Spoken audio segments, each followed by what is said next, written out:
Boom, boom, boom, boom, boom, boom. Chickity, chickity, chanka. How's it going, everybody? It's the Flying Pig here on Flying Pig United with another cheeky little daily transfer roundup edition for you.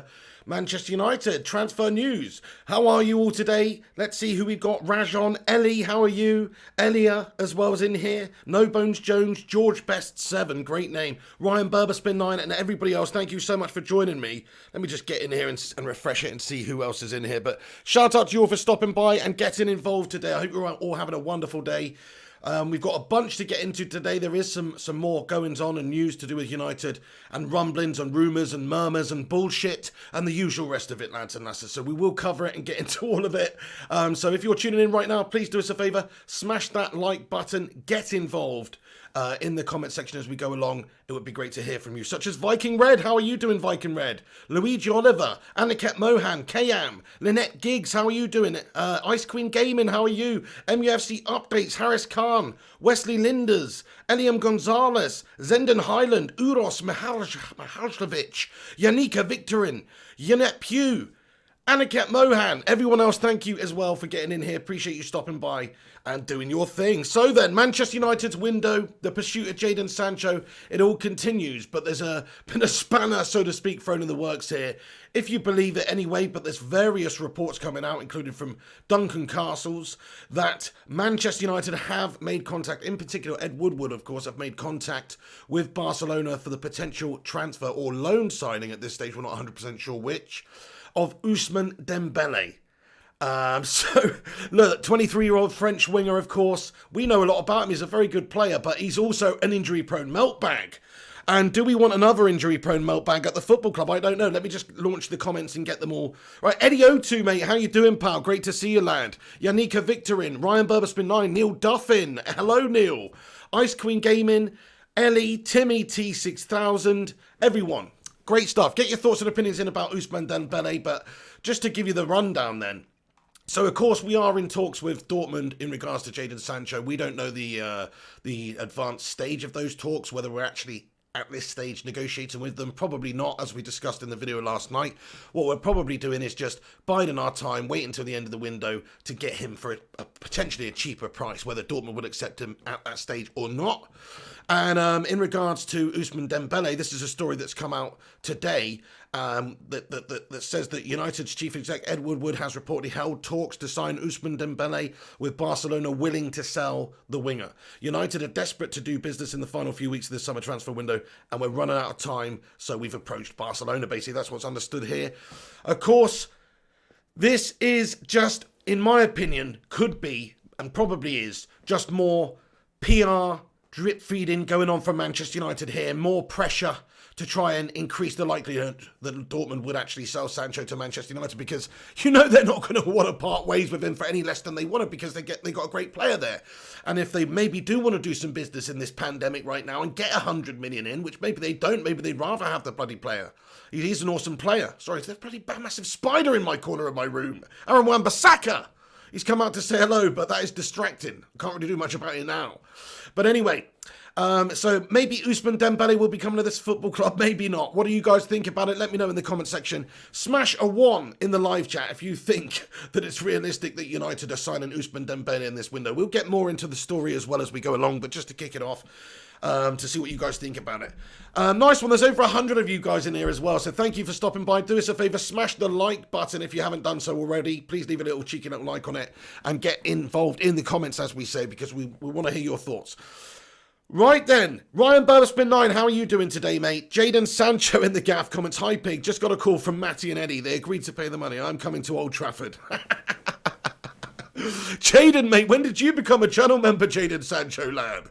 That is sick. Thank you very much for coming in here and giving us the information. But the thing is about Dembele, right, is Barcelona understood to want to be getting rid of him on a permanent basis because of his injury-prone nature and the fact that he's not really played. He didn't play much last season anyway because of the injury issues and stuff like that. And if we are to get him in terms of a release clause, I think it's 105 million or somewhere around that is the release clause in his contract. So it's not like you can really go and trigger the release clause, because are you really going to go and pay £100 million for this guy?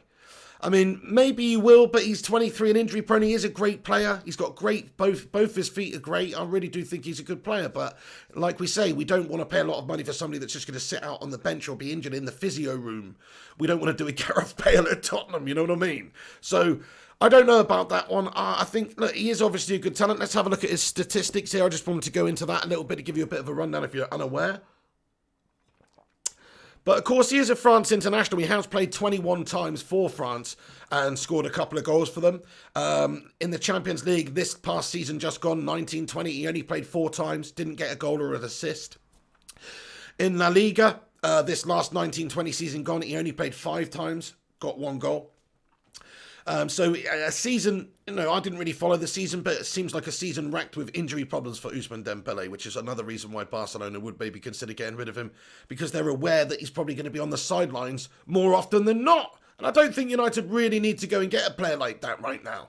We need somebody who's fit as a fiddle most weeks. I don't think he's going to be that player, to be fair. Certainly not if it's anywhere near that money. Look, if it's a season-long loan deal, if it's a season-long loan situation, yeah, absolutely, because we're struggling for personnel at the moment. We need to get some players in. We need to get some bods in. Never mind any good players. We need to just get some bods in. Some sacks of bloody potatoes will do. Ed Woodward could sort that out.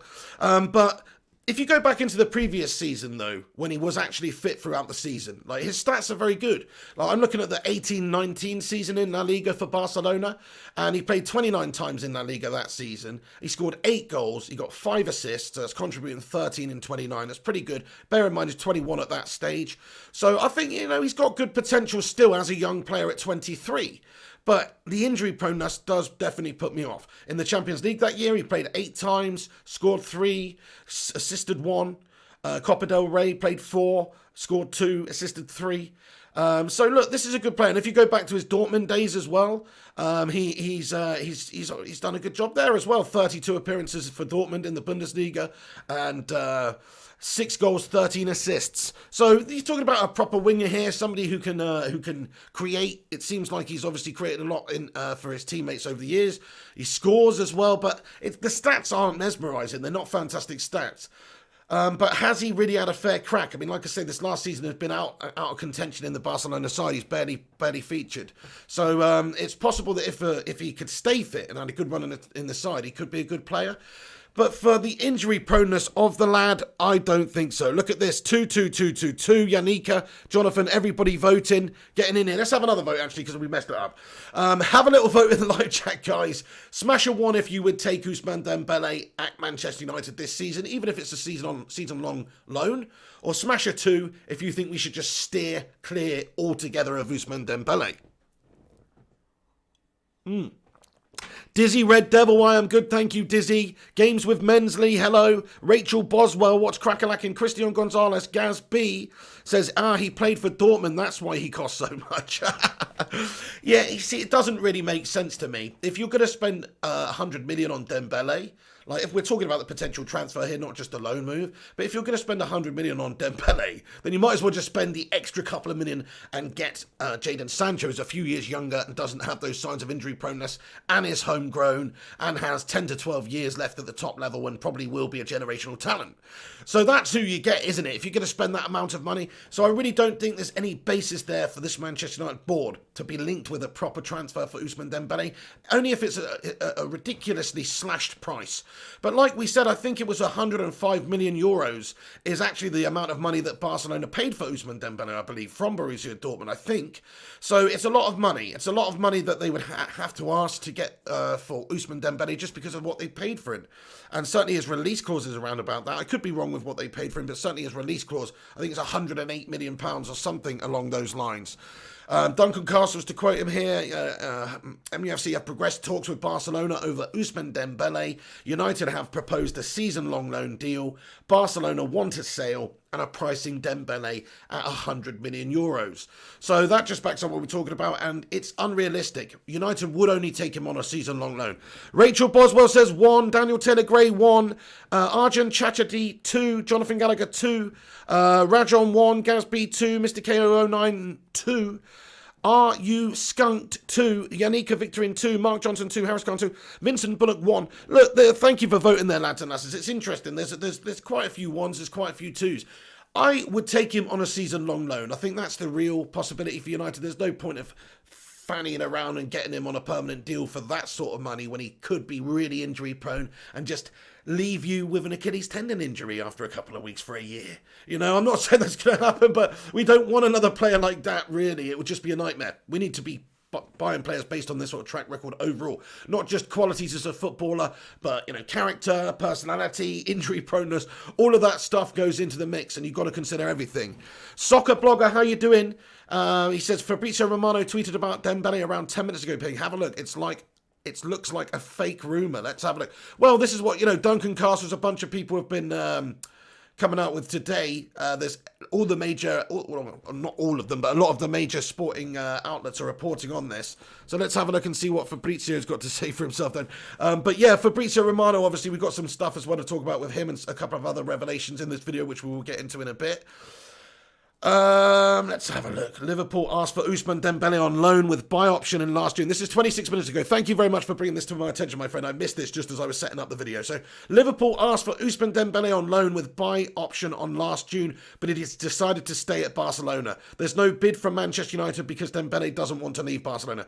MUFC and FCB both denying talks. Well, there you go. That's pretty damning then, isn't it? I mean, obviously we've come in here talking about the possibility of it.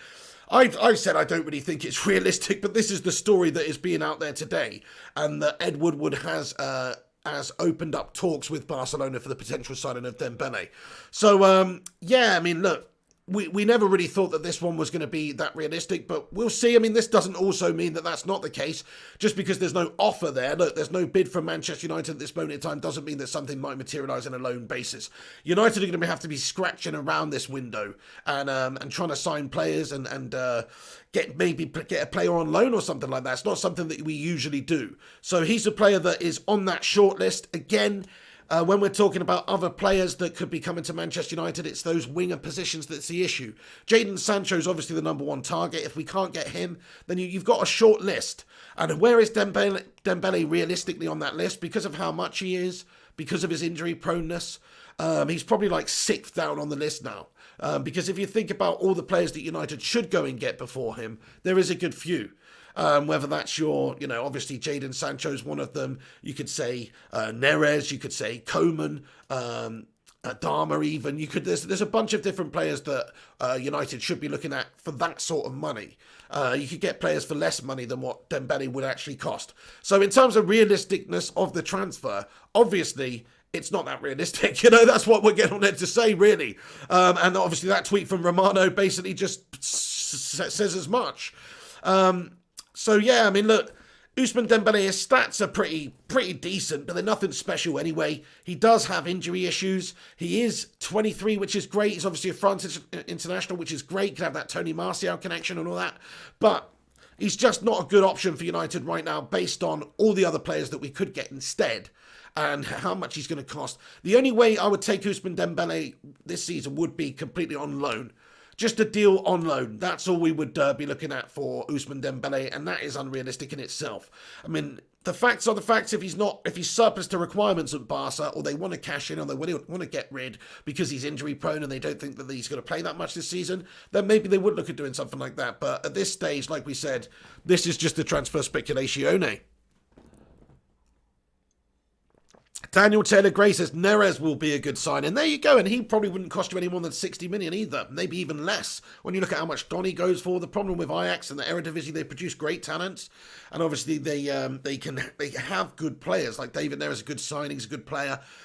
But it's hard for them to keep hold of them because when these players do get to the stage where they're ready to take the leap to the next level, they cannot compete in terms of accolades. They cannot compete in terms of challenges or indeed in money. So the Premier League's just got so much cash and there's so much more money in the Premier League than there is the Eredivisie. So you just cannot compete there. So actually, the likeliness of United going to plunder somebody from Eredivisie is massive compared to like La Liga or certainly the Premier League. So yeah, I mean, look, I don't even understand why we've never really been linked with David Neres. I think he's a really good option as well. 23-year-old Brazilian international. yeah, I would definitely have a bit of David Neres action, and I don't think it would be unrealistic to expect that we could get him. And you know what? We've got this great relationship with Ajax. We could easily give them a player in the short term. Like we could go and give him Lingard, or go and give him Andreas Pereira, or somebody like that. You know, they're not going to lose out. Maybe Juan Mata wants a couple of seasons over in the Netherlands, schmucking a pancake. Maybe he fancies that, you know, seems like a chilled guy, I don't know. But we'll see. I mean, we'll see what happens at this moment in time. This Dembele link, it smells pretty funky, doesn't it? And there's loads of, you know, Duncan Castles, there's lots of reports coming out to say that this is what's gone on today. Chief Executive Ed Woodward has held talks with Barcelona for Ousmane Dembele. Fabrizio Romano just coming out and saying that Liverpool have actually asked for Dembele on loan. With a buy option last summer. So just to give you a bit of background there, but he decided to stay at Barcelona. And he says there's no bid from Manchester United because Dembele doesn't want to leave Barca. So because Dembele, you know, doesn't want to leave, that makes it a little bit difficult. Unless he's not wanted at Barcelona, in which case he might reassess and want to leave. So, yeah, you know what I mean. In regards to Ousmane Dembele, it's one of those. It's one of those. It's just, I personally think what this is PR spin from Manchester United, just dripping it out there into the media. PR spin to try and put pressure on Dortmund. It's as simple as that, really. That's exactly what it is. It's just PR spin. We've been talking about this for weeks, Manchester United doing this. And this is just a clear example of Manchester United doing it again, trying to put a little bit of pressure on Dortmund, trying to say we are linked with other players that are worth 100 million. If you don't want our 100 million, we'll go give our 100 million to somebody else. That's what this is. That's what this is. Clearly, that's what this is. So, yeah, I mean, it's one of those, it's a bag of shit, basically. What can I say? This more of this absolute crap throughout this transfer window. This is by far and away the gashiest transfer window I can remember since the Moisey Goblin days. Terrible stuff. To be honest with you, the board and everyone, they want bloody sorting out, man. They do, because this is actually a disgrace. You got Patrice Evra, you got Gary Neville, you got even Luke Shaw, you got current players, ex-players coming out and saying that this is a piss-poor window and it's embarrassing. United are getting left behind and we've ill-prepared for the start of the season. And we still haven't got any players, lads and lasses. We still haven't got any more players in here. We're just being linked to injury-prone players. We're being linked to players, you know, just for the sake of being linked to a name. Just so our PR department can put a spin on it to try and squeeze a little extra bit of coin down on the deal with Dortmund and Jadon Sancho in the last bloody hours of the transfer window, probably. We'd all love it if it came out and it was released that Manchester United agreed a deal with Dortmund and it was going to happen tomorrow, the next day, like it should. But the chances are it's not going to happen. The chances are it will be the last couple of days of the window. We're just waiting and playing the waiting game here. You know what our board are like? We play the long game. So what they're going to do is they're prepared to just wait, try and put an offer in at the last minute, cheeky offer, take it or leave it. We'll have somebody else lined up just in case they do not take our last minute offer. In which case we'll move on to the next target, which will be somebody shite, like Josh King or David Brooks or something else. Just as a last-minute replacement body to get in there, rather than actually doing the business that we should have done. So, yeah, I do think that, that's the most likely. It's just a PR spin. Manchester United fans are probably just completely disgusted with the action. I mean, let me know, guys. What do you think about what do you think about the way that this board have dealt with this transfer window so far? Have your say.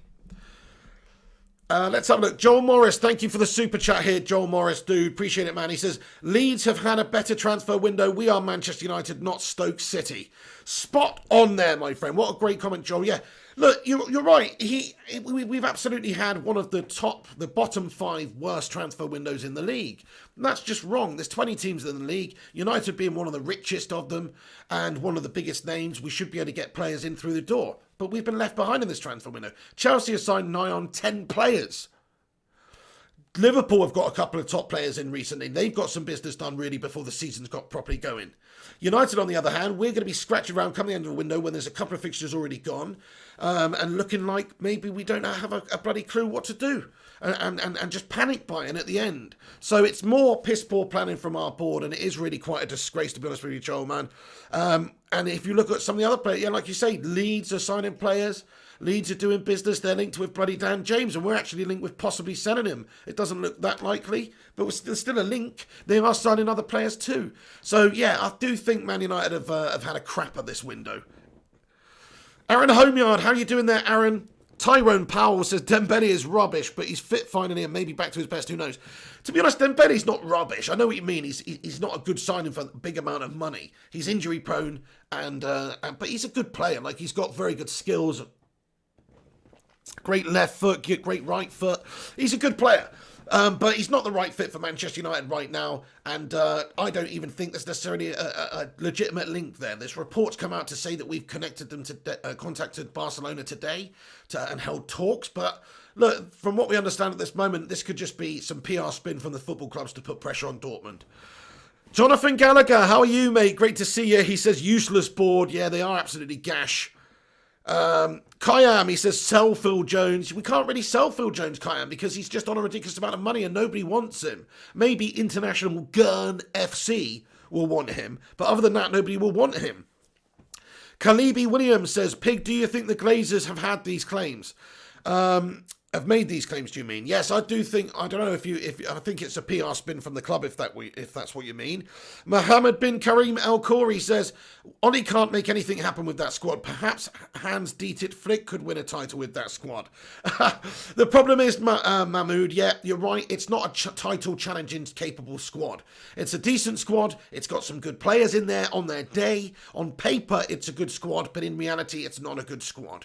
It's missing something, it's missing a few characters and leaders. We've added to that, don't get me wrong, we have got more characters and leaders than we did have just a couple of years ago, but we are still lacking in those areas. We're also just lacking in the area of a top quality centre back, top quality left back, top quality central defensive midfielder, top quality right winger, and actually, if we're being honest, a proper out and out goal scorer. Now, Tony Martial, I hope he's going to be that player, and that's the last position you strengthen for me. We've got Agallo there, we've got Greenwood there, we've got Rashford who can play there. And we've got Martial, of course, who's going to be the main number 9. So that, to me, is the last position that you strengthen. But still, is he going to get you 25, 30 goals a season like a Manchester United striker should? I hope so. And this is his make or break season for me, in my opinion, because if he doesn't, if he gets another 17 or something like that, then it's not really up to the levels. We might as well get Danny Welbeck back or something like that, But 20, 27, 25, 24 goals, something like that this season from Martial in the league, I think would be very, very good for him. And that is what a Manchester United number 9 has to do. So we'll see. But we slowly got to build this club and get the pieces in here, don't we? And at the moment in time, we're just not doing that. We're not doing that. The only player we signed is a player where we actually already had okay players. Okay, it's good that we've strengthened, but we actually had okay players in that area. So it's just mindless stuff from this board. Do us a favour, lads and lasses, if you're tuning in right now, there's actually 300 of you tuning in, thank you very much for stopping by this afternoon. Do us a favour and smash that thumbs up button. Leave a cheeky little like on the video if you can. That will help us out immensely. Appreciate it, folks. Thank you very much as well for all your great comments. Gaz B comments, strikers not up to scratch, Big. Need some proper quality up front. I think these players need to find their form again. They're out of it a little bit going into this season. Solskjaer said as much, and I agree with him. We haven't already had a pre-season. It's gash. We're not prepared. Whose fault is that? It's everybody's fault. We have ill-prepared for this season. And look, the squad's just not there at the moment in terms of 100% conditioning or anything like that. So, firstly, I think we need to get some games. Then we can assess. But certainly Rashford, Martial, these players have been disappointed for a little while. Martial was good end of last season. Rashford was great start of last season. But they need to start doing it regularly and consistently. I've got no qualms with Bruno. He had a bad game the other day, but everybody did. He's our best player really at the moment, so I'm expecting big things from him and him getting back on track straight away. So I think he's that sort of character. But we've got glaring problems in other areas of the pitch, and unless we address them right now, it's going to be a nightmare. I don't think we're going to get a centre-back. There's some link to Benoit Badiashile again today, by the way, lads and lasses, which is who we should probably go and get, because he's 19, he's 20-odd million, he's not really a gamble, he's a great asset going forward, he's going to be a good option. And, we are making it supposed to be, this is what we've understood here, it's being reported on a couple of sites that United are making a new proposal for a player and it cannot be ruled out. Heavy suggesting it would be successful, but to be perfectly honest with you, this is just paper talk, as I say. So we don't actually know if United have made any contact for Benoit Badiashile, just like we don't really know if Man United have made any contact with Barcelona for Dembele, which is probably unlikely. Barnes with a super chat. Thank you, Barnes. He says, is the pig and the head show gone forever? Never say ever, Barnes. Henry's just out in China being a melt at the moment, so never say never. But at this moment in time, it's obviously there's not going to be for a little while, my friend. So But we've got a lot of other great content. Something's going to come in here like a podcast as well to replace that anyway. Or, not replace it, but yeah, replace it. Jonathan Gallagher says, anyone is better than Lindelof. Absolutely, dude. I think the Invisible Man would be better than Lindelof, man.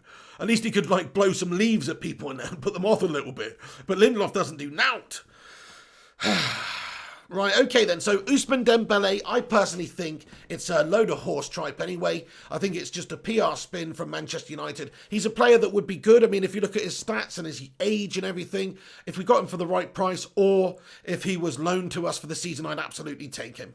But it's not realistic at this stage. It's just another PR spin to put a bit of pressure on Dortmund because at the end of the day, Sancho's still our number one target. That's still the man that Solskjaer wants and still the man United really want to get. We just don't want to pay £108 million for him. We want to pay probably £90 million for him, with maybe a couple of little add-ons and incentives in the future down the road. Not now. And we maybe want to finance it a little bit, which is not going to happen, I don't think. Dortmund have no reason to sell. They've got a great player who's just going to be an asset in a year's time, just as he is now. So, but if they do want to sell him right now at this stage, and if United do want to get him, they're going to have to meet somewhere in the middle. So this deal is not dead for Jadon Sancho. In fact, it's alive, because the very reason that all this stuff's coming out with no real basis, the very reason that we haven't deaded off the Jadon Sancho deal and signed another player or properly gone on to another target here, makes me think that the Sancho deal is definitely just going to be done last couple of days of the window, or attempted to be done. I'm not saying it's going to be finished and completed by United, because this is United we're talking about, and there's a very good chance our board are incapable of getting the negotiations done, or are unwilling to meet Dortmund's terms. There's every possibility of that. So I'm not saying he's going to come and sign for United. I just think he's still our target there. He's still the man we're trying to get, because we would have deaded it off and gone on to somebody else. Stay Clint, what's going on? He says the Sunday Sport linking us with a new Tunisian winger future star. Well, to be fair, I don't know. I see what you did there, Stay Clint. I was going to say I wouldn't really listen to the Sunday Sport, my friend, anyway, unless you want to look at pictures of tits, which fair play to you, lad. Mrs. P, Cake Bandit, because the Sunday Sport's just a cartoon rag with boobies in, isn't it, to be honest? Mrs. P says, hey everyone, how you doing there, Mrs. P? Everybody, you know what to do. Stick that cake emoji in the live chat there for Mrs. P. Ellie says, no spamming. Thank you, Ellie. Yeah, try not to spam, lads and lasses, and clog up the chat with spam. Stay Clint, Justin Fortune, what's going on? He says, Man United have to sign or days gone end up losing. The days are running out, aren't they? The time is running out on us, and we're going to have to move soon and get some players in other positions. Never mind this right winger position at the moment. Get another right winger in. Get a backup winger in. Why the hell do we not get another backup winger in now? Yes, still work on Jadon Sancho, but you know what? You could go and get Ismail Assar for €30 million, 30, even less than that possibly, because he got relegated to the Championship, Watford.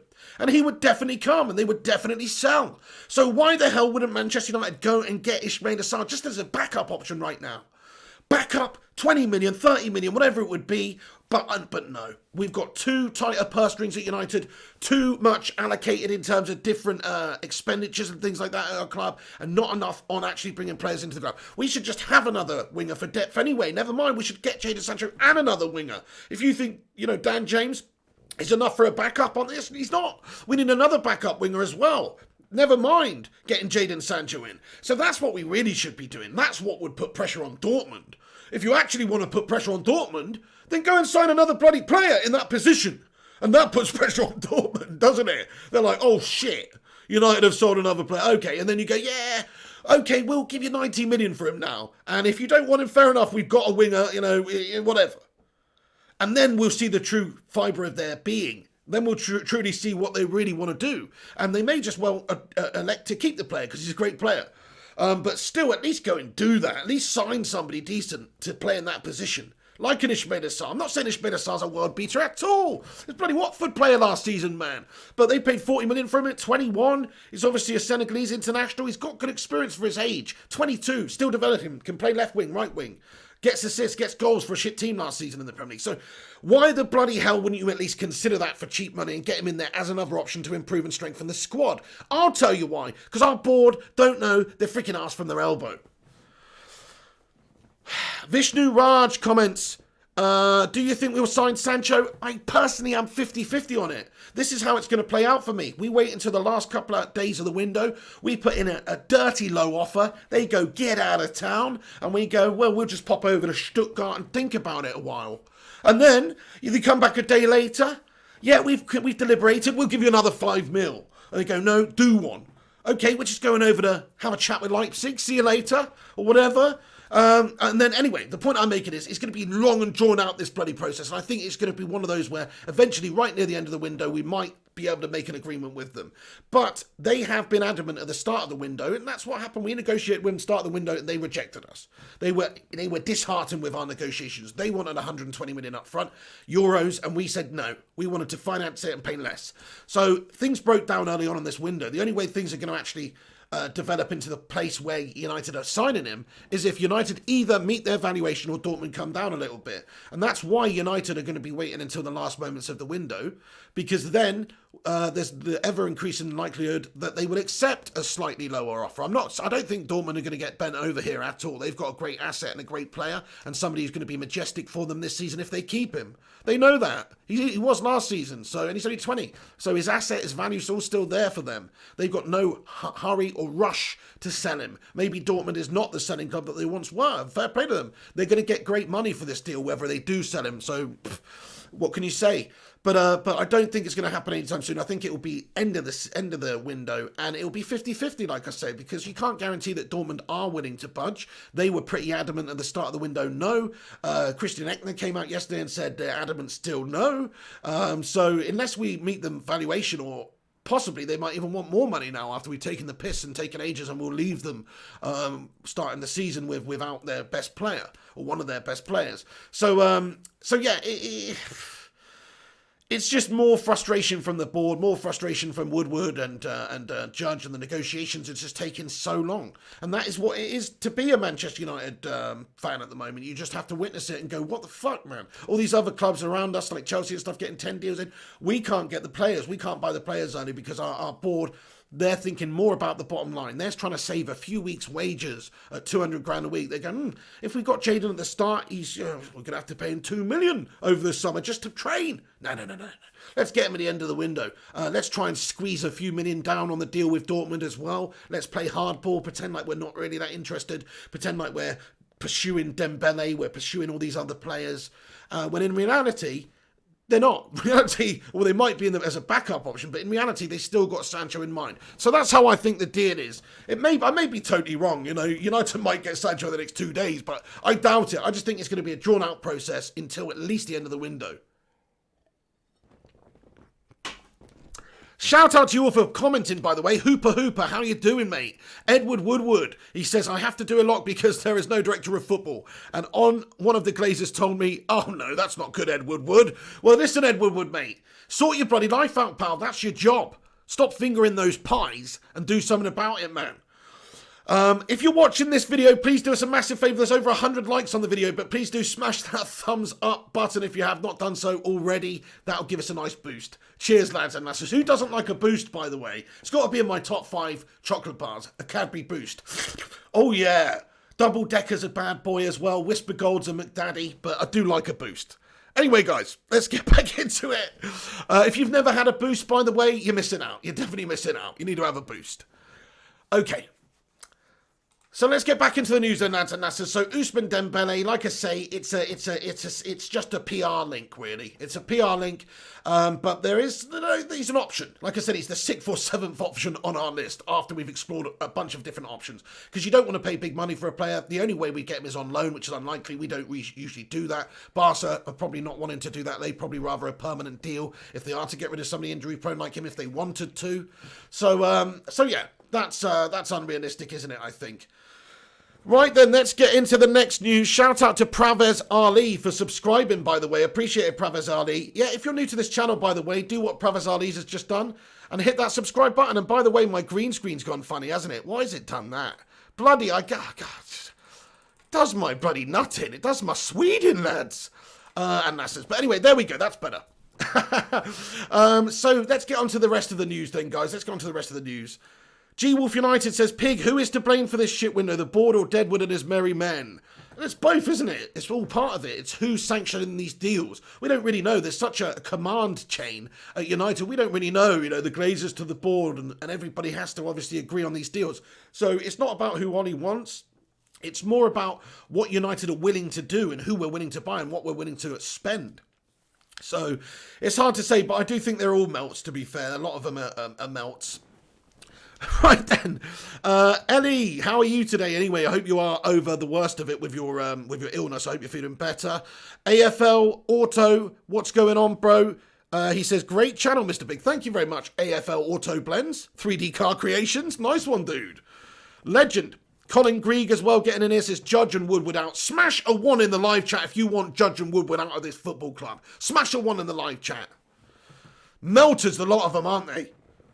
Skipping tax, comments, Dembele is as big a risk as Sancho if we get him for 60 or 70 million. I'd take him. You know, look, 60 or 70 million for a player like that who cost them 100 and who has a release clause of that and is 23 and a France international and lots of potential. It's not a lot of money from Dembele. So if it was around that, you'd have to consider it, but it's just not a realistic link right now. I personally think it's PR to get Sancho. Look, if it actually was legit and we actually were going to go and get him, then he's not a bad player. He's a good player. He's a really good player. It's just whether or not he's injured or not. I'd actually really like to see him. If he was fit, I think he'd be a great player for United. But it's just not that realistic at this moment in time, I don't think. Nicholas Critchlow says, Cavani anyone? Hey, by the way, Barnes, you've put 2 in the live chat, so you actually think that Wood was doing a cracking job, do you, pal?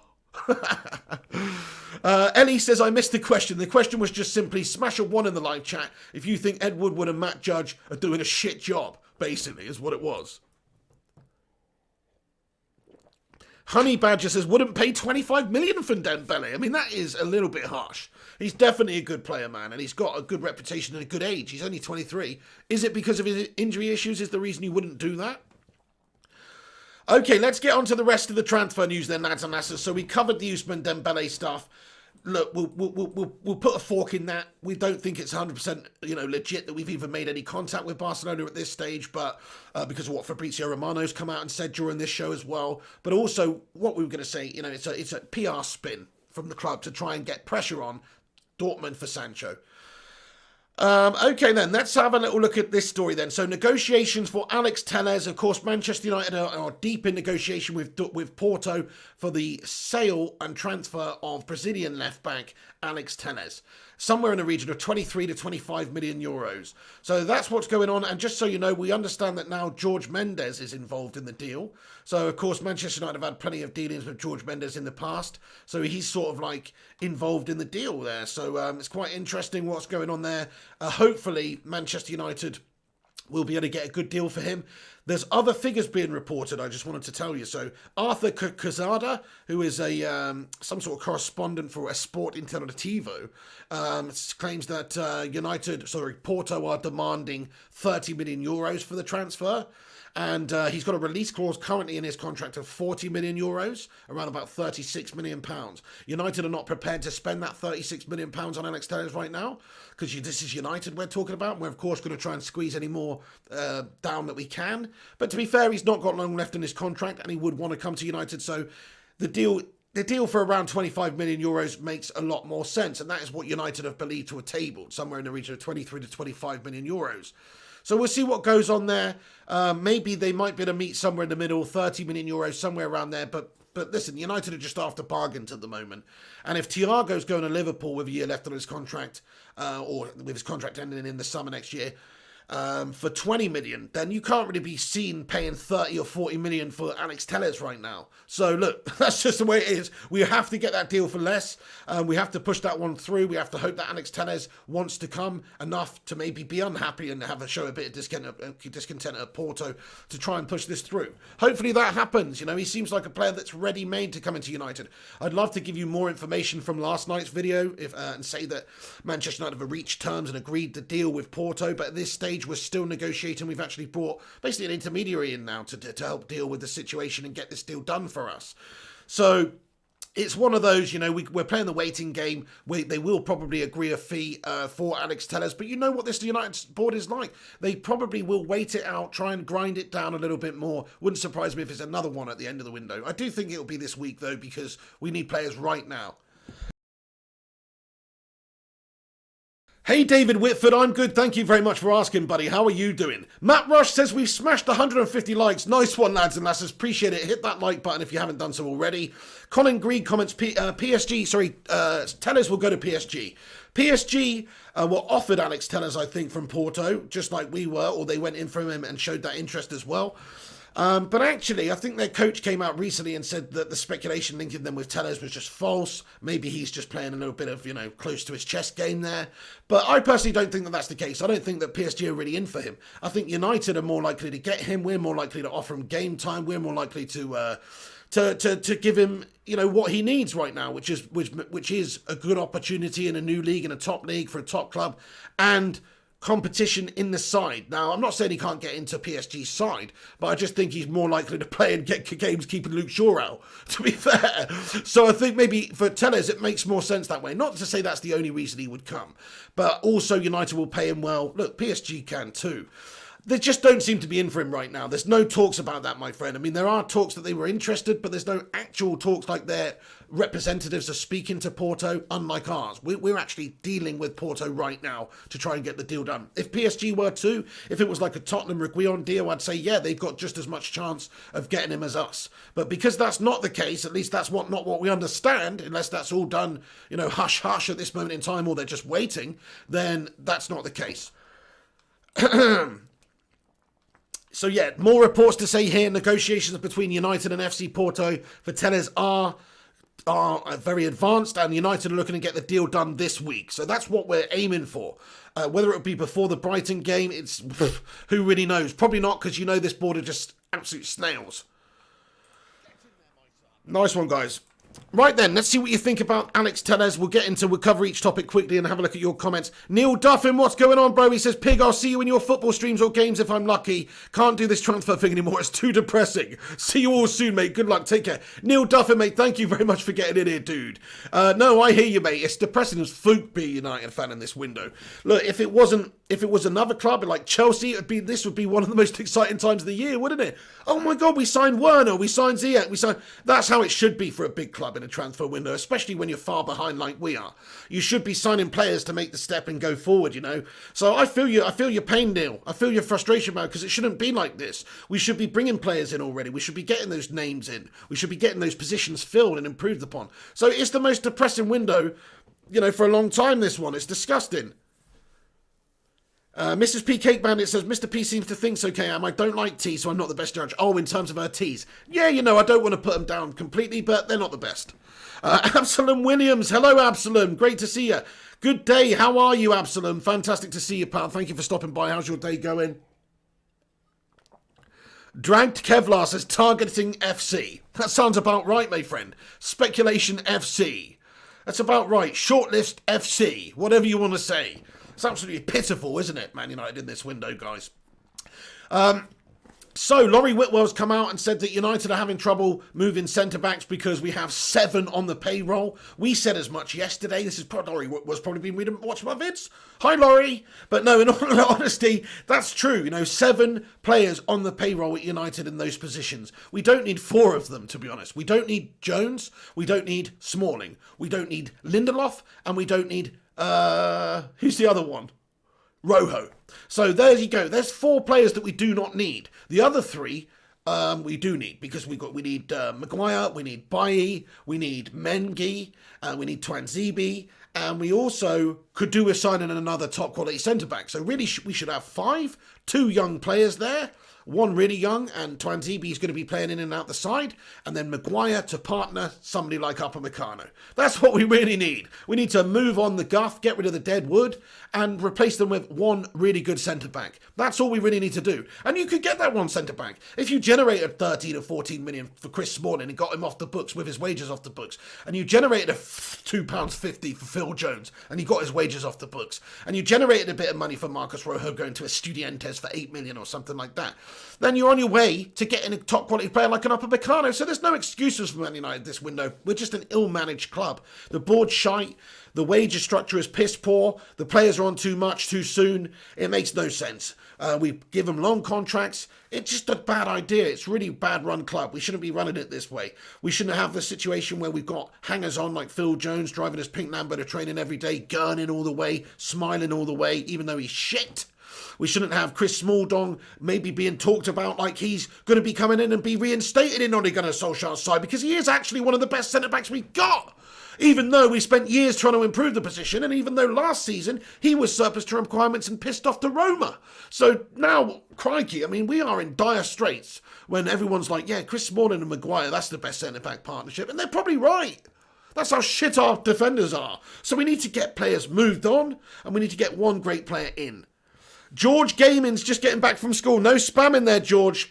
You've been timed out, my friend, unfortunately. That's what happens when you fill the thing up. Great to see you, though, George. Shout out, mate. You'll be back in 5 minutes. You're not blocked, but don't do that again, son. Absalom Williams comments, Pig, if we get Tellez and Sancho and Upamecano, would you write a love letter to Ed and the Glazers? To be honest with you, Absalom, no, I wouldn't. And I'll tell you why. Because this is still more papering over the cracks. Even if they did invest like we want them to in this window, they still are shackling this football club. They still don't have the best interest of this football club at heart. They're not fans of this football club. They don't care about putting 100% of what United make back into the football club to improve the football team. No, they will put some back into the football club to service it and keep it competitive. But ultimately, their goal is to siphon money out. It's for dividends. It's for profit. They're not ultimately looking for Manchester United to generate money that they put into the club. They're looking for it to generate money to pay off the debt that they bought with the club and service their kids' and their grandkids' lifestyles for the next however many generations. That's what they're doing at Manchester United, and that's why it's just pitiful and wrong. And it should have never been allowed. But that's the situation. Oh, I hate talking about the Glazers. They wind me the fook up. This is the most frustrating window, man. We're just getting fucked around every single direction. It's so annoying, man. Like, can't we get a deal in? Can't we get Tellez done today? What's the big deal? Why can't we agree terms with anyone? Why can't we actually negotiate with people and get the deal done? We're just constantly trying to sniff around for bargains, man. Disgusting. Okay then, so here we go. This is just a little update on Daniel James here. Two small transfer bits. United understand Daniel James to Leeds is unlikely to happen despite Bielsa's admiration for him. I think the reason it's unlikely to happen is because, like I say, United are not prepared to go out there and get another player. We're not going to get Ismail Assar in case we can't get Sancho, and to increase the depth and the quality we have in the side. That's an easy one to go and get. I'm not saying he's a world beater. He's better than bloody Dan James, in my opinion, to be honest. He's still only 22 himself. So it makes sense to go and get somebody like that to give us more options and more depth. That's why Daniel James won't be going anywhere. And I'm not saying I want him to go to Leeds. I don't actually want him to go to a rival like that. I'd hate to see him score goals for Leeds. I'd rather he went somewhere else if he was going to go anywhere anyway. Swansea or some shit like that. But he does need a loan or something like that. I don't think he's United standard right now, and he needs some experience. He could be a decent backup for us with his pace and stuff like that. But really, if he wants to play, he's not going to have much joy in this United side because he's just not good enough this season. So yeah, there's a little bit of an update. Plus Leicester. Leicester are going for Cengiz Under, and it's understood they were looking at David Brooks. But because they've gone for Cengiz Under, or whatever his name is, United could sign David Brooks if we wanted to. What a freaking shit window, man. This is depressing as constantly linked to a bunch of meltbags. Constantly linked to whoever is available. Whatever player here. Why? Where? There? You? Do you want to play for United? Have you got two legs? No? Well, we'll consider you, my friend. Because we don't actually have any players at this moment in time that can play. And we just link to players. We're not actually bringing them in. So what a frustrating window this one is, guys. Little bit of an update for you on tonight's game. Ted and Mengi is with the MUFC squad, travelling to Luton for tonight's game. So that's brilliant. I think he's going to start like we talked about yesterday. I think it's going to be Mengi and Maguire at the back personally, which I think is going to be very interesting to see. So I hope he has a great game. Also, Phil Jones. Phil Jones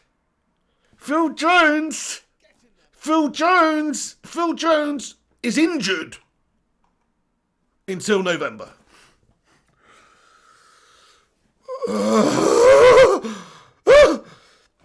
Phil Jones is injured until November, guys. So Phil Jones is injured. So he's not going anywhere. How can we not get rid of this guy? He's literally a turd that will not flush, this guy. Crikey. Bloody hell, we need to get rid of this guy, man. Terminate the deal. Just terminate him. You have been terminated. Terminate him, because how are we going to get rid of this guy? How are we going to get rid of him? He's like a turd that won't flush. Phil Jones, man, I don't know. Sometimes I wonder if he just like sits at home, collecting his, painting his Airfix kits, or whatever he does. Probably not that. Probably painting pink Lamborghinis to scale or something. Sits at home, and I wonder if maybe sometimes he just like goes, you know what, I'm just going to put my foot in the stairs, in the banister there, between the slats, and I'm just going to give it a little twist. Because you know what? I don't want to go and play for Scunthorpe United. I want to stay at Manchester United and get paid 130 grand a week and drive my pink Lambo to Carrington every day. That's what I want to do. Because I'm Phil Jones and I'm shit. And I'm stealing a living at United. So I'm just going to put my foot in the slats between the stairs. I'm just going to give it a little twist. Because that way, no bastard can come and sign me because I'm injured. That's sort of what I think Phil Jones, how he operates. It wouldn't surprise me because he's bloody shit. Phil Jones, man. Oh my God. So that's depressing. I just wanted to bring that to your attention because Phil Jones is injured. What a loss that is, man. What a loss that is. Oh no, we're not going to challenge for the title now. Fucking hell. It's a joke that man's still at this football club. Smash a 1 in the live chat if you think it's a joke that Phil Jones is at this football club still. Smash a 1 in the live chat if you think that's a fucking joke. Smash a clown emoji in the live chat if you think Phil Jones is a clown. Oh.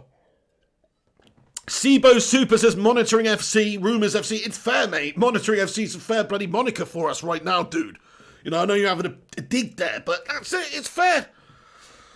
Run Rhyme 7 says Dortmund officials said today deadline for Sancho deal is over and they don't sell him this season. Absolutely, they've been saying that for ages. They have been saying that for ages, and that's their stance on it right now, and they're staying firm. Of course, they're not going to say, yeah, if United pay us, somewhere in the middle, we'll they're not going to say that. Of course, they're going to say no. That doesn't mean the deal's dead. United are still pursuing him. That's why we're being linked with all these other melts to try and get this PR spin and maybe put a bit of pressure on them. We'll see if United have the cojones to go and get the deal done for Sancho. I'm 50-50 on it. I think if they can maybe go in at the last day of the season, last day of the window, which is what they're going to do, maybe Dortmund would consider a slightly lower figure if they want to sell. But they've got no real reason to sell, other than that it's a pandemic at the moment and their revenue's probably down significantly, like everybody's. So that is a reason to sell as well. And they're going to get 100 million for a player. It's pretty mad. He's got 2 years, I think, left on his deal. So they're going to have to think about doing something like that reasonably soon anyway, unless they want it to run out in a couple of years' time. He'll still hold his value for a year or so, absolutely. And I think they even have maybe an option to extend it. So that's not exactly the deal breaker. But it depends. If United can get the deal agreed, then you never know. Sancho might be a red. But the fact of the matter is, our board are clowns. They don't even negotiate well with teams. There's a good chance we'll go back at the end of the window, put in a low offer, and we'll get rejected again. You never know. If Dortmund are adamant they want to keep him, that may be the case. If I was them, I'd want to keep him for another year because their asset's not going to go down in value, most likely. He's just going to have another great season like he had last year, and he's still going to be worth around the same amount of money. So it doesn't really matter for them. Sam Hawkes getting in there with the clown emoji. Good man. Curtis Tan as well. Thank you, Curtis. Jadon Sancho says, I'm a red. Sibo Super says, clown bored. You're right, Sibo Super. Bunch of bloody circus wannabe freaks. Ren Chan says, Phil Jones occupying the number 4 shirt for almost 10 years doing nothing. Could have a better player wearing that shirt. Yeah, you could easily have a better player wearing that shirt, to be fair, You could actually put, like a bollard in that shirt. Like one of those bollards at the side of the road in a shirt. That would probably occupy that spot better than Phil Jones, in all honesty. At least the bollard's going to stay still and probably not make any errors. But Phil Jones definitely not a United player. He needs to be gone, but he's injured now. So I just wanted to bring that to your attention because that is gash.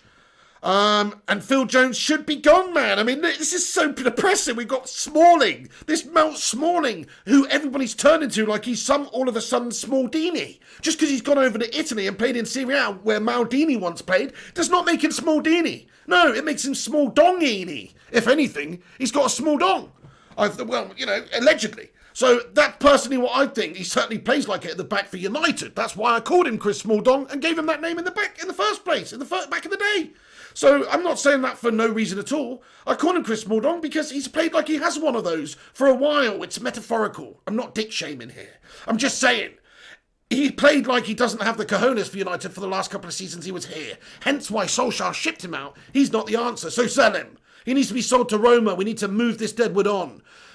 I don't care that he's the best option to go with Maguire right now. That just goes to show you how wrong and shit all of our defenders are. They all need to be sold. We all need to get them out the door. Bloody unbelievable. Binner 1986 says, how did the Premier League let the Glazers buy the club on debt? Should have never happened, dude. I have no idea why.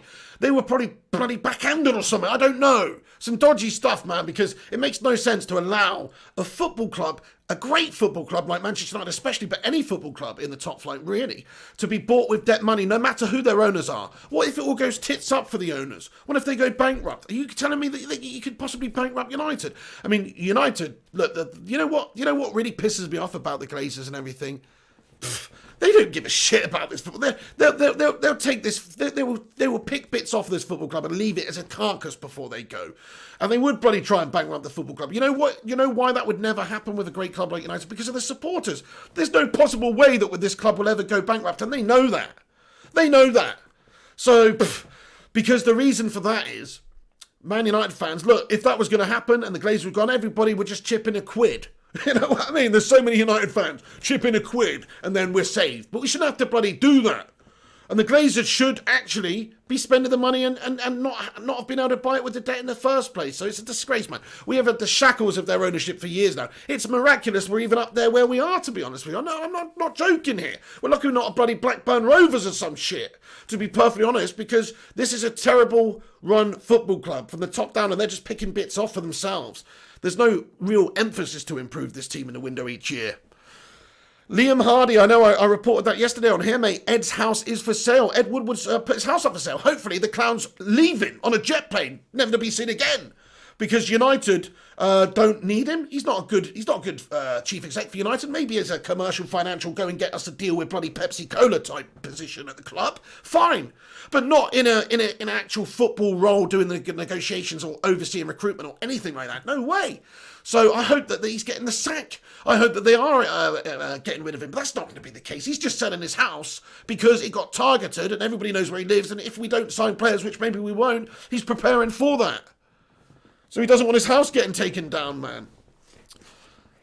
Matt Rush, thank you very much for getting in here with your super chat, Matt Rush. Appreciate it, dude. He says, great show, Pig. Must remember with Sancho, United has not briefed they are out of the running. Game on.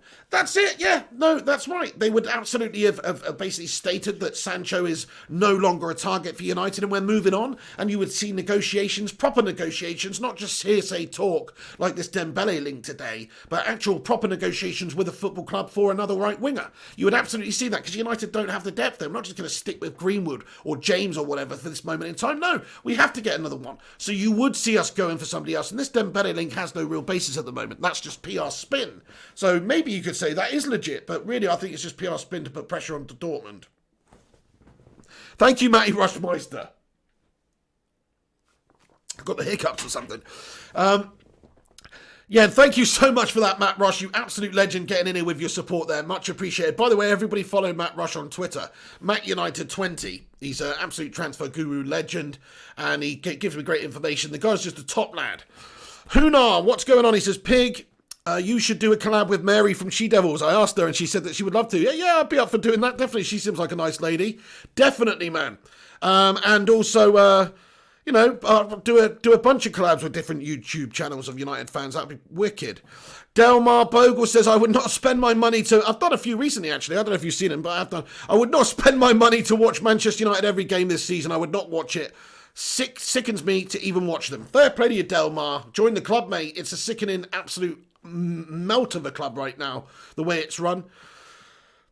Jonathan Gallagher says, Pig, Ed Woodward is talking to you. Oh no, not Ed Woodward again. Ed Wood, see, this is the reason he doesn't get any deals done, because the twat's in this live chat all the time. He's on all these different YouTube United channels, seeing what everybody's saying about him. That's what it is. He's got so much ego. It's like, what are they saying about me now? That's actually Ed Woodward. He says, what is my, this is, what is this? My house is not for sale. Please keep away.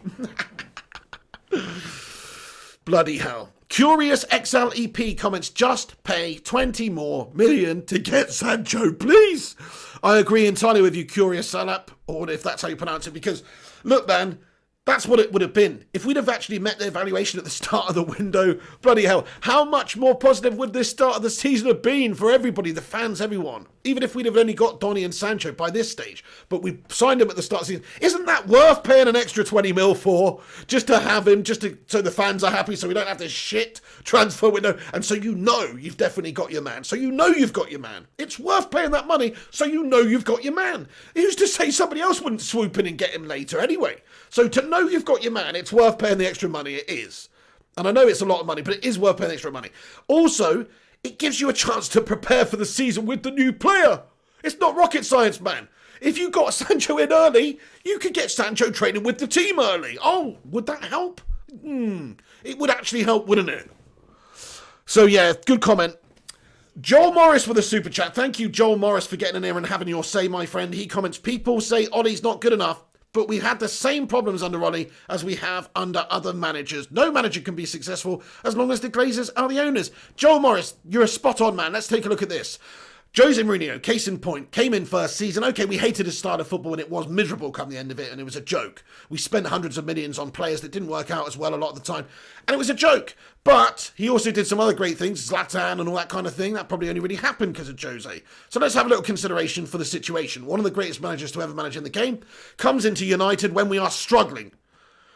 Gets us a Mickey Mouse treble in the first season. We won the League Cup, we won the Europa League, and we also won the Community Shield, I think. No, did we? I can't remember now. Yes, we did, because we won the FA Cup the season before under Van Gaal. So he won us 3 shit trophies. Well, not shit trophies, 3 good trophies, but trophies. In his first season. Unbelievable, really, with that shit squad. Second season, we finished second to Manchester City. A significant amount behind them, but they're a great team that year. And United finished second. Jose said himself afterwards, which he's obviously is a bit of bravado, but he said that was one of his best achievements, was getting that Manchester United side to finish second. Because that's how shit they were. That's a Jose quote. So we finished second. Second. Progression. Proper progression. Proper progression. Proper progression. Second. Jose at the wheel. He wants players. He wants a centre-back. He wants players in that window. Do they give him the players and strengthen in that window? Do they fuck? No, they don't. And that's where the downfall of Jose Mourinho really occurred, because he is quite a volatile character. He did voice his concerns to the media.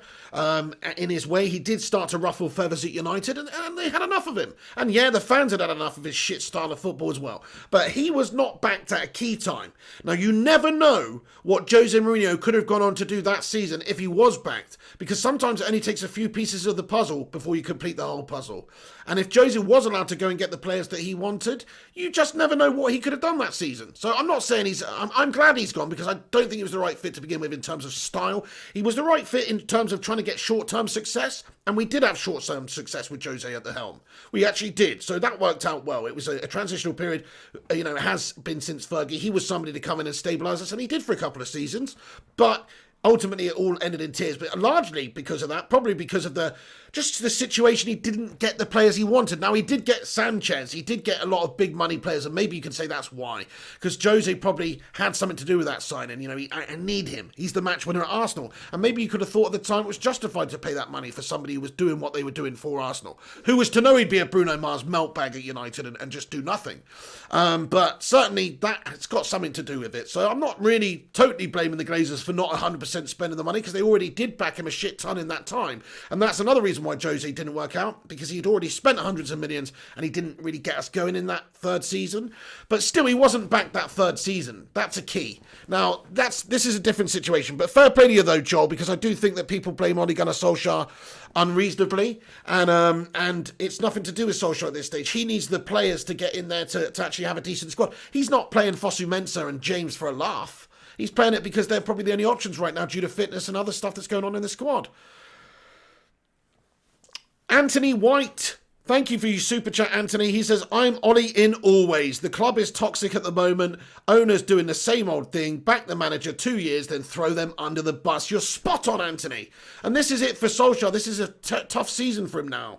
Because if we do have a bit of a strong, bad start to the season, like we've had with the Crystal Palace game, well, let's say it continues in the next couple of games. Bloody hell. The fans, you know what some of the fan base is like. They're going to get straight on him and blame him. Even though it's not. And of course, the board, Woodward, these guys, the owners, they will use Ole Gunnar Solskjaer as that scapegoat like they have for the previous managers. Louis van Gaal won the FA Cup with Manchester United and got sacked. Now, I do think we needed a change at that time. But again, we got in this cycle of just sacking managers and getting a quick fix in and having a change in positivity and taking some of the emphasis off of the Glazers and Woodward and making it about, oh, it's the manager's fault. When it probably isn't the manager's fault as much as it is the owners and the Glazers' fault, and especially Woodward and people who are actually coordinating things at this club and managing things at this club. They manage it in a very poor fashion. So that's what it is, actually. And thank you very much, Anthony White, for your super chat there, buddy. Mr. K009 says Ollie Outers equals poo or something like that. Yeah, I agree. I mean, I don't understand the basis for wanting Ollie out at the moment. It's a bit silly. Yeah, he doesn't have experience. That's the only thing you can really want him out on. But what about his time at the club? He got us third last season with a squad that was probably the 5th best or the 6th best in the league. That's an achievement for me. Dizzy Red Devil says, Ollie is at the wheel and I'm fine with it. Back him because the board isn't. Exactly. We got to get behind our manager now. Get behind your manager. That's what you got to do now. But not that David Moyes Pratt. No. Ole Gunnar Solskjaer. He does deserve it. He's top red. And look, he's done well for United in this role. I wouldn't just blindly support Ole Gunnar Solskjaer and say, you know what? Because he scored that goal, the winning goal in the Champions League final in '99, I think I should just blindly support Ollie. Because he was a great goal scorer and a club legend, I should support Ollie. No, it's not. It's, you know, there's nothing personal with football like that, in a way. It's great that we got it. I'm happy that we got an ex-Red. But it would be nothing personal as to why that would make a difference to him being worthy of the job or not. It's not. It's great that he knows the club. I think he knows the ethos and what we're trying to do. And having played under Sir Alex, the greatest manager of all time, he probably got a good foundation. And he's still in talks with Sir Alex, etc., who helps him. So it's a great person to have in the role. But he's not somebody that has bags of experience and stuff like that. But he is someone that's been learning on the job, that has shown good managerial abilities at times. He's also shown, you know, a little bit of naivety in selections and substitutions and things like that at times also. But he's also bested a lot of the best managers that there are in this game in this short time that he's had. He's done a good job.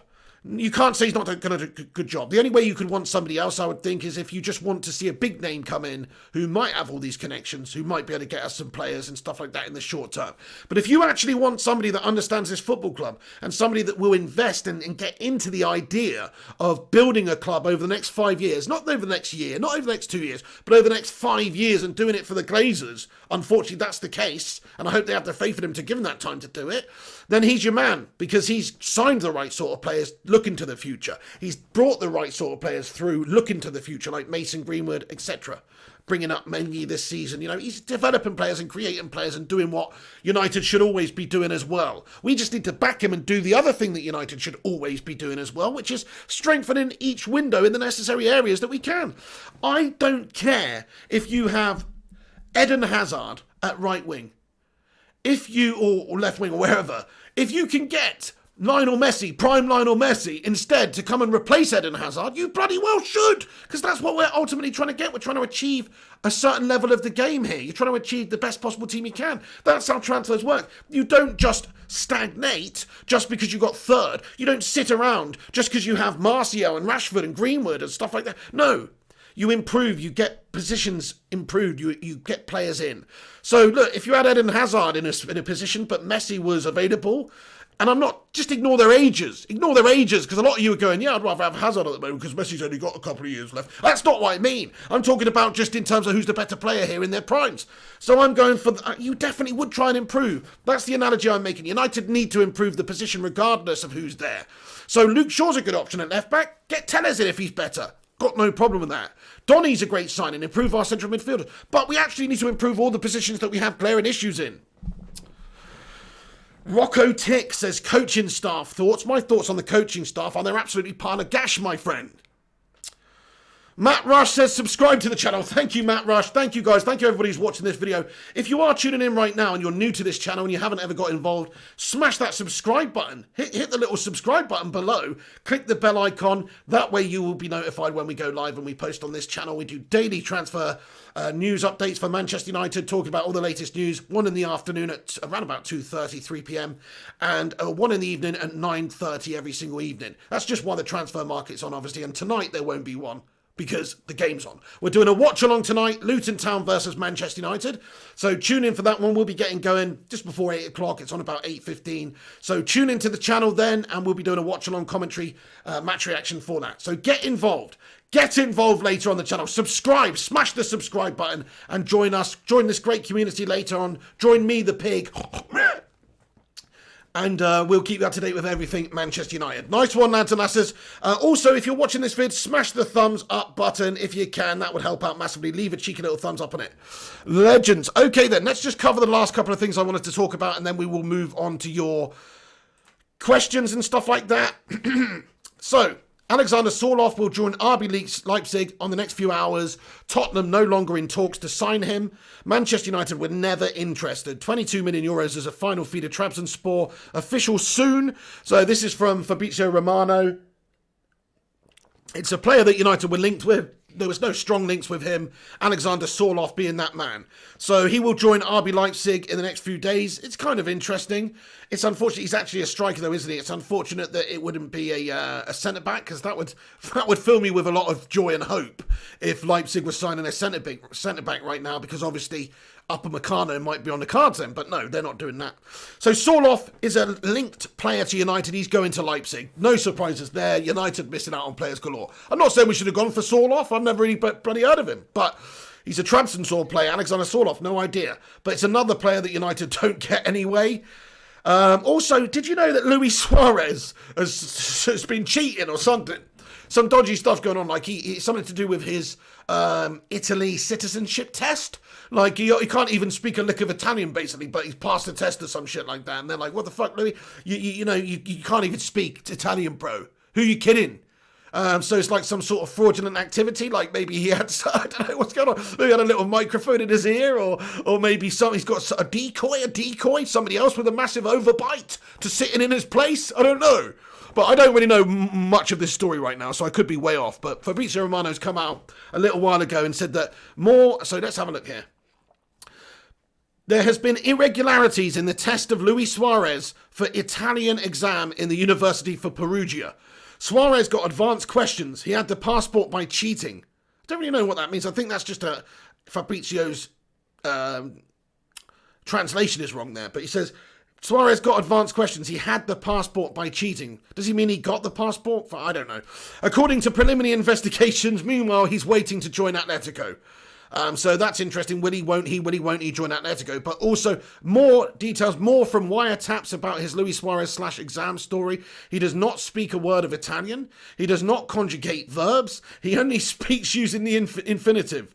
Again, this is, if journalists would ask him some questions, he'd be lost. He earns 10 million euros a year. He needs to pass this exam. So I don't really know what to say about this, to be fair. What's that? Yeah, that's right. Gazby says Suarez cheating again, to be fair. Yeah, that's right. He is. And why the bloody hell is he going wearing a hat that has a cartoon cookie on it? I mean, what's that all about? But either way, Luis Suarez, man, it looks very strange to me. He's cheating on a test. It's no surprise. Cheating again. Who remembers him cheating for Uruguay in the 2010 World Cup, getting Ghana knocked out? Bless Asamoah Gyan and these guys, because they deserve to win that game, in my opinion. But Uruguay, Luis Suarez handled the ball on the line. He was just like a second goalkeeper. Fair play to him. End of the game, gives away the penalty, gets sent off. Asamoah Gyan, I think it was, takes the penalty and skies it and misses it, and Uruguay went through. And Luis Suarez is in the tunnel doing all this shit like the little rat that he is. And but to be fair to Luis Suarez on that occasion, that was legendary. If that was your team, if that was your player, just imagine that. Imagine it was United and Marcus Rashford or Mason Greenwood or someone, sorry, for England, and Greenwood or Rashford stops it in the World Cup on the line in the last minute and gets sent off, and then they miss the penalty and your team goes through. That would make you an absolute legend, to be fair. So you can't, but the rest of it, his whole career is biting, he's bitten multiple people. He's just a horrible little man, racist little bastard, isn't he? Because he racially abused Patrice Evra back in the day. Don't let anybody forget that. Because he racially abused Patrice Evra back in the day. And Evra stood up for himself. And of course, the rest is history. And he did get banned. And also, oh no, that wasn't for that though, was it? No, wrong. No, that wasn't. He's a disgrace, this man. And also, Liverpool wore shirts backing Luis Suarez. Backing Luis Suarez's stance on being racist. You think that's the sort of club we're dealing with here in Liverpool, lads and lasses? Just putting it out there. Just remember that. Don't ever forget that. Remember that Luis Suarez racially abused Patrice Evra and Liverpool stood by him. Just remember that, guys. Remember that. Smash a 1 in the live chat if you think that's absolutely disgusting. That's right. Anyway, thank you very much, Matt Rush. He says, smash a like for the pig. Yeah, let's see if we can get to 250 likes. Smash that thumbs up button, leave a cheeky little like rating. That would help this channel out and help it grow and all that good stuff immensely. If you enjoy what we're doing on this show, that's the best thing you can do, really. Smash the thumbs up button. Give it a share on social media if you want as well. Tell your granny about it. Tell Jeremy, who you play squash with, about it on a Tuesday. Or whatever. You know, just tell your friends about it and get involved with the channel, lads and lasses, because it's growing. We're on our way to 30,000 subscribers. Shout out to all the old subscribers, new subscribers, everybody who's been involved with this channel for years and even just minutes. Like, appreciate you all for watching and getting in it. The Bacon Brigade as well. Shout out to all the Bacon Brigade. Much love to you all. Much love to each and every one. Neville Littlejohns, he says, what's happened? Just to give, I'll give you a little rundown before we go in. Okay, so I'll get into the Q&A now, lads and lasses, but before we do that, I'll just give you a tiny little rundown of what we talked about in this video very quickly. Loads of reports coming out today that United have been in contact with Barcelona for Ousmane Dembele. Fabrizio came out during this show and said that it's no basis for that whatsoever at this moment in time, and it's just rumours. We believe that it's just a PR spin from Manchester United to try and get a deal for Sancho done at a slightly lesser price. Try and put a little bit more pressure on Sancho, on the Sancho deal with Dortmund. Try and put pressure on Dortmund. So that's what we believe it is at this moment in time. There's probably no basis for it. We are understood. Duncan Castle's reporting that we've approached them for potentially a loan deal for Dembele. It's not realistic. United don't really get loan players. Barcelona probably would want him to be sold permanently as well. He didn't feature much last season for them, and he's an injury-prone player. He is 23. He is a good player, but he's not really a good option for United right now because of his injury proneness. Probably the 6th or 7th option for me in terms of who United should sign in this window. So you know, it's one of those. It's one of those. It's just another link at this stage. So just take that as you will. Fabrizio's come out and said it's probably BS. I don't think it's legit because I think it's just more PR from the club to try and get this deal done for Sancho, and I still think he's our number one priority.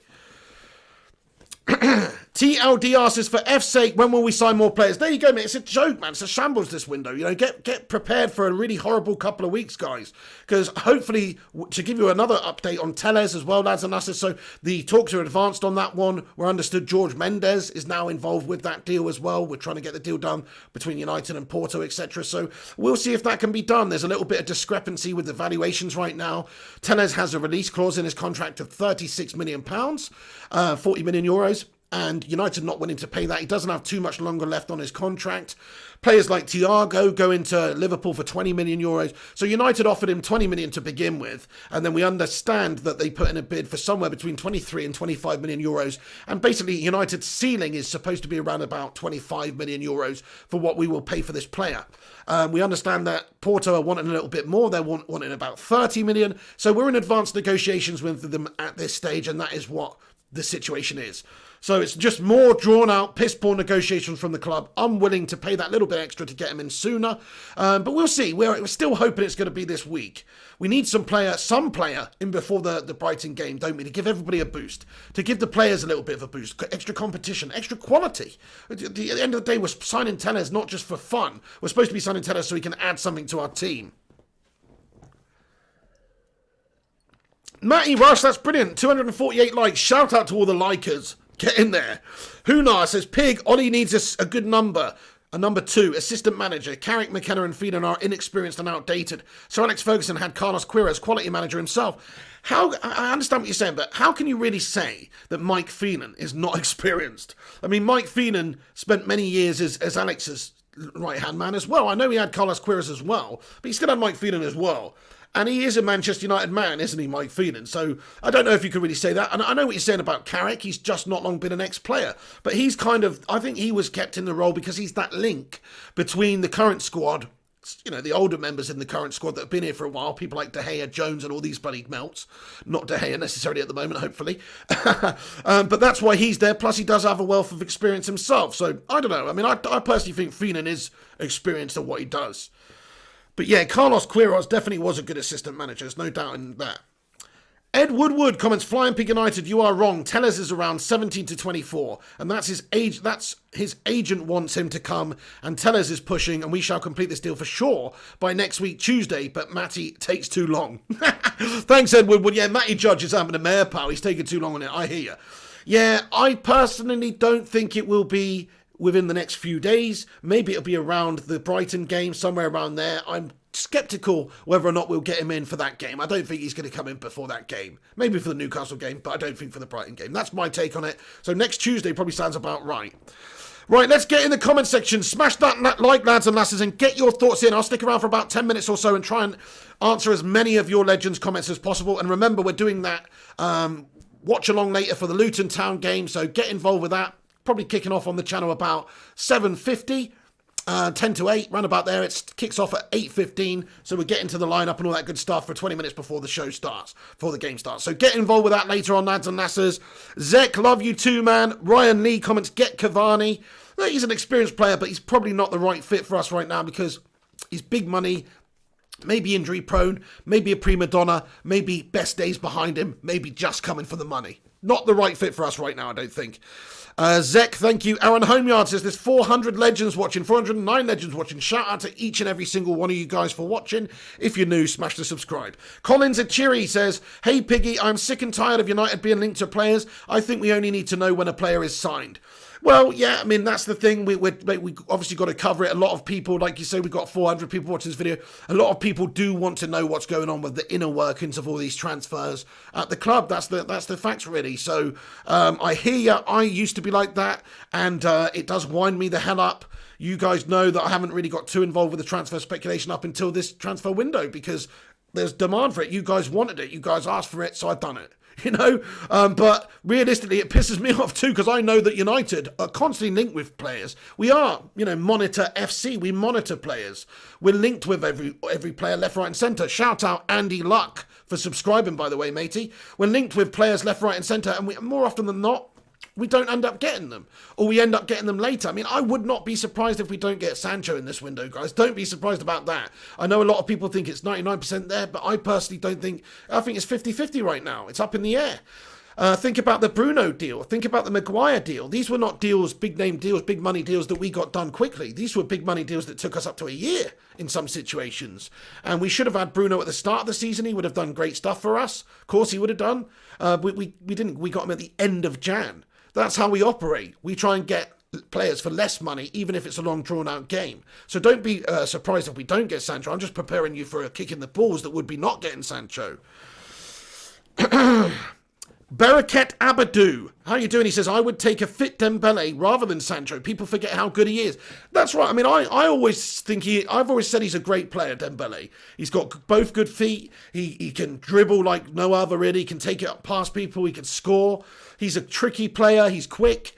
I really rate him. He's a good player. But he's not necessarily the right fit for United right now because of his injury problems. Like you say, though, if you could get him fit, if you could keep him fit, he's a great asset. He's a great player. And he's still young. Rajon comments, we're linked to players, then we lose them to rival clubs. That has happened a bunch this window and over the years. Definitely that happens. We don't have the tenacity of some of these other teams that are prepared to go in there and get the deals done early and pay that little bit more.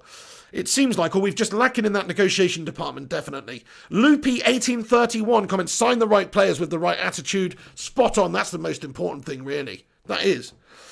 Avinash KR says, hey Piggy, according to me, we should get Upamecano or Benoit. Not them, then at least Skriniar. And also Leon striker Moussa Dembele. He is excellent. Ousmane Dembele too. Get the Dembele boys in, lad. I hear you, Avinash. Nice one for your comment, dude. Look, yeah, Upamecano, that's who we should be getting in this window. That should be our target number one, in my opinion. Address the centre-back area. Only problem is we've got 7 or 8 defenders in that position that are just hanging on, and 4 of them should be sold and won't be sold. Phil Jones has just got injured. We don't know if Rojo's going to be sold because of the money he's on and stuff like that. Same goes for Chris Smalling. Whether or not he'll go back to Roma, it's looking like it quite likely, but actually people keep saying Smalling's the best option for us now, which is depressing, but maybe true, so maybe he won't be going. Maybe Solskjaer will keep Chris Smalling.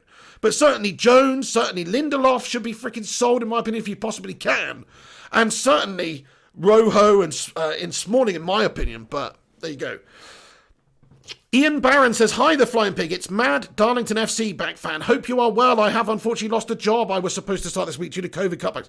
Oh, Ian Barron, man. Sorry to hear that, Ian, man.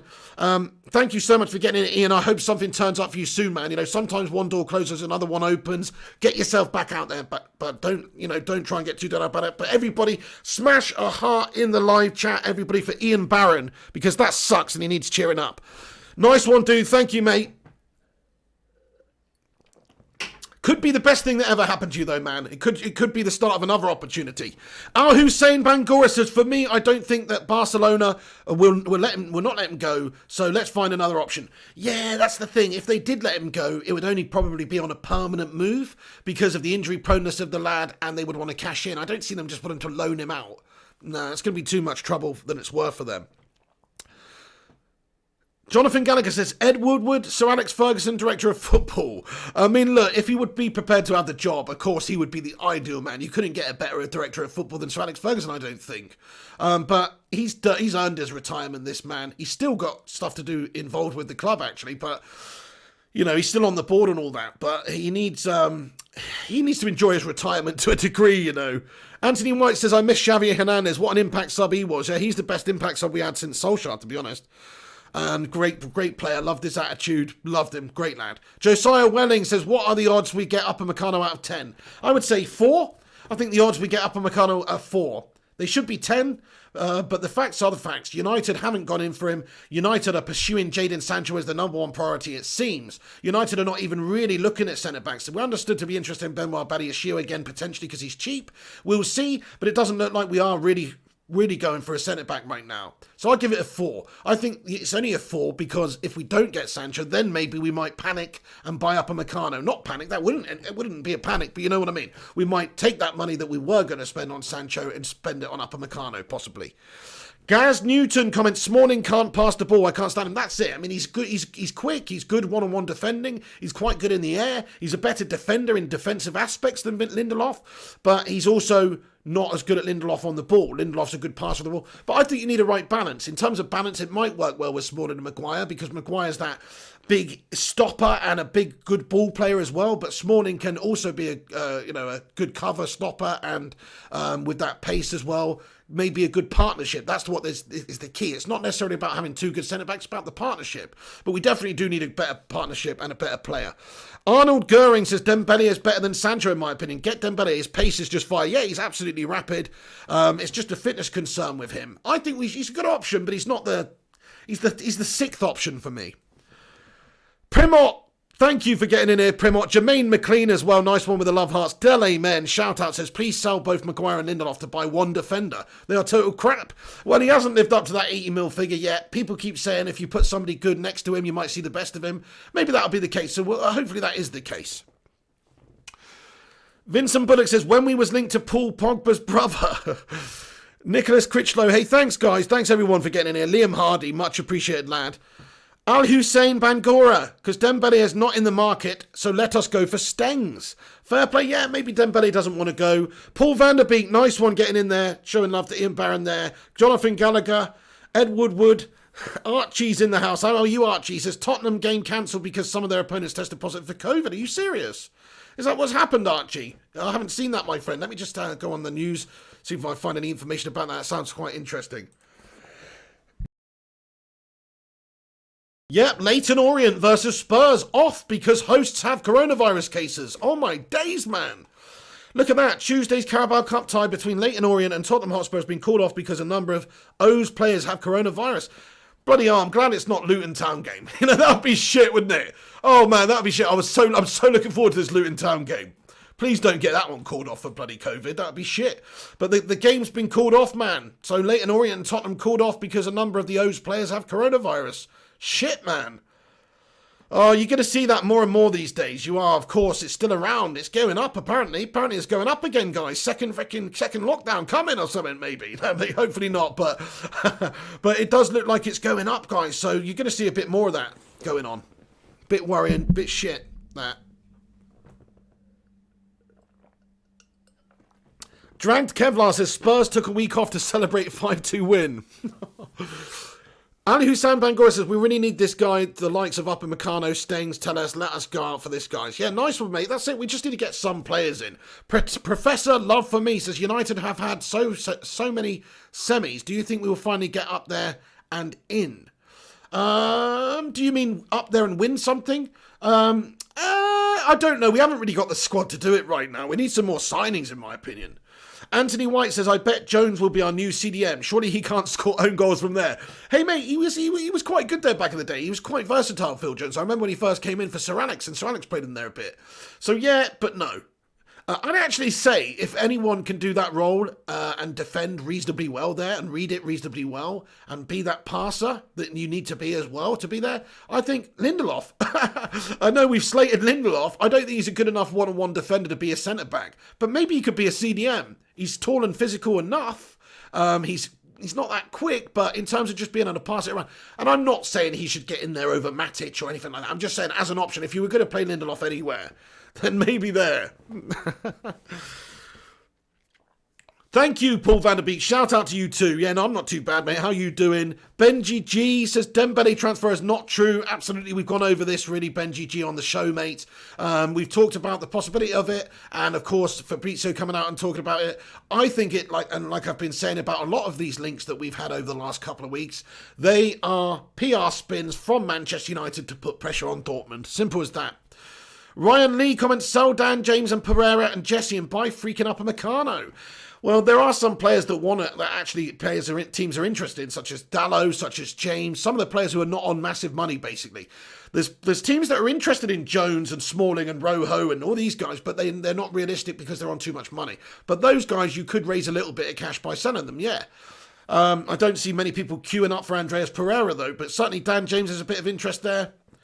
Sam Saha 6560 says, hee new saga, all media's feeding off United. That's the way it is. Cress Welsing says, what would it take for Ollie to get the sack?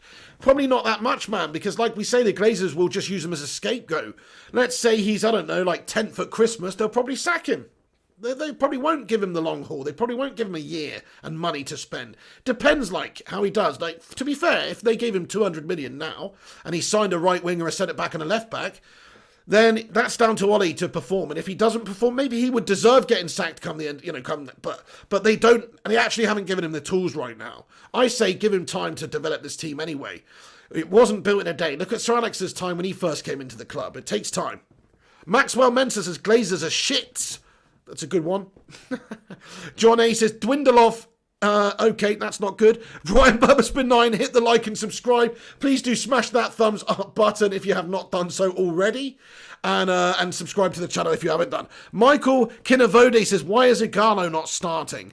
Well, we've only played one league game so far. I think it's just Martial obviously was the main goal scorer for us last season. Igalo probably will start against Luton tonight, but maybe not, because maybe Solskjaer will want to give some of these first team players, the first string players, Rashford, Bruno, Martial, these guys who underperformed the other day and did not look match sharp. Maybe he'll use this Luton Town game tonight as a fitness sort of game to try and get their conditioning back up a bit and give them some minutes. All right, after 30 years, Scouser stole our title. Comments, yes, why is Igalo not playing? Oh, sorry, I read that. I already read that. Al-Saham Bangoris' Pig, trust me, if we get this Upper Meccano, Stengs and Tellers deal, it will be fill a good gap in our team. I don't doubt that. Those are the positions we need to get done, really.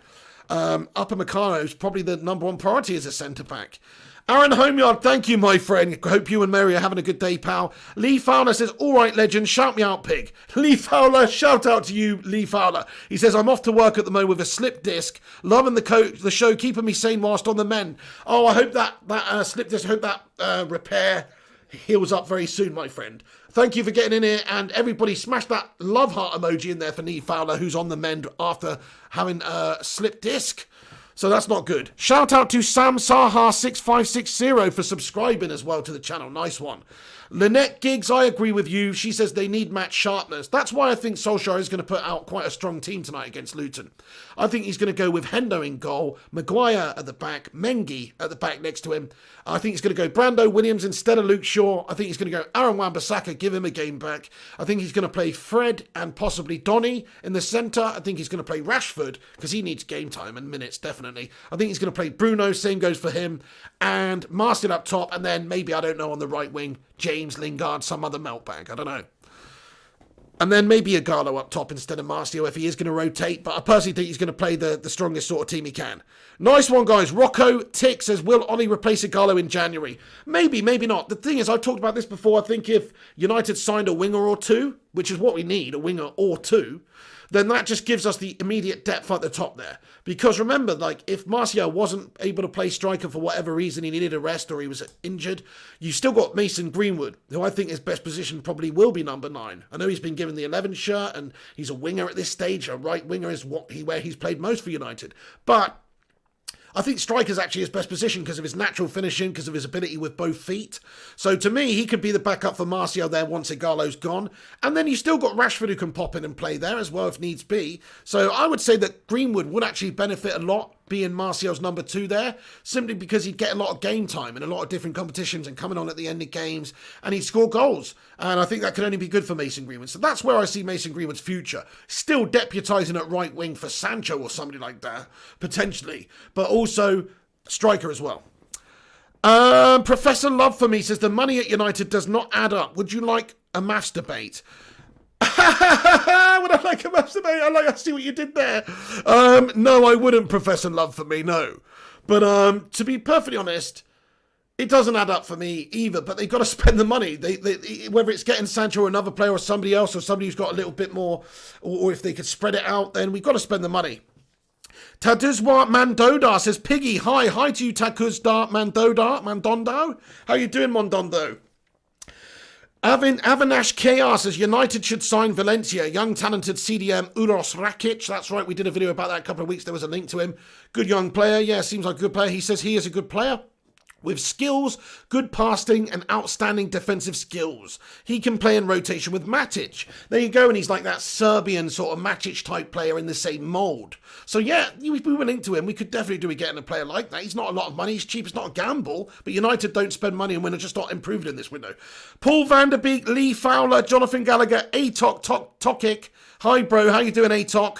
By the way, Jadon Sancho, Cresswell, Edward and Marco. Look, everybody, guys, please do us a massive favour before I go. Please subscribe to the channel if you're new to the channel. Click that subscribe button. Smash the like button on the video as well if you have not done so already. Leave the cheeky little thumbs up on it. That will help us out loads. And also, come back later for the watch-along because it's Luton Town versus Manchester United in the EFL Cup 3rd round. It's a dodgy game, that one. Let's see if we can navigate that one and get through.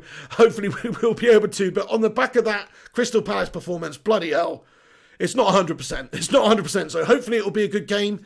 We'll see what happens, and I'll see you later on for that one. Nice one, guys. Liam Hardy, thank you so much. He says,